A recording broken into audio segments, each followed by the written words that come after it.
ఇటీవల ప్రభుత్వం మారిన తర్వాత ఎన్డీఏ ప్రభుత్వం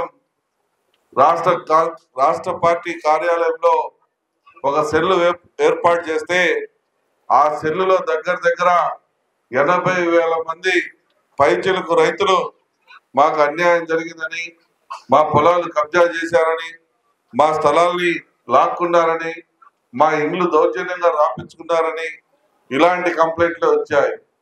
వీటికి పరిష్కార మార్గం కనుగొనాలని ఈ ప్రభుత్వం ఈ రెవెన్యూ సదస్సుల్ని చేయమని అధికారులకు ఆదేశాలు ఇచ్చి గ్రామాలకు పంపించింది.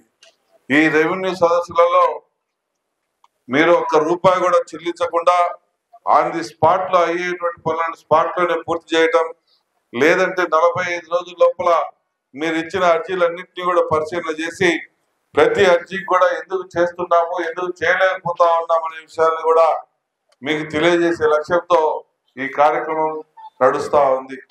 దీన్ని గ్రామస్తులందరూ కూడా నిర్భయంగా ఏ మాత్రం భయపడకుండా మీ యొక్క అప్లికేషన్ల ద్వారా ఇది మీ యొక్క సంబంధించినటువంటి ఇష్యూస్ ని అధికారుల దృష్టికి తీసుకొని వస్తే మీకు తప్పకుండా న్యాయం జరుగుతుందని చెప్పి కూడా మనవి చేస్తా ఉన్నా.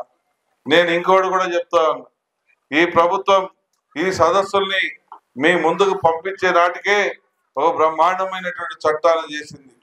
రెవెన్యూ సంబంధించినటువంటి ఏం యాక్ట్ అది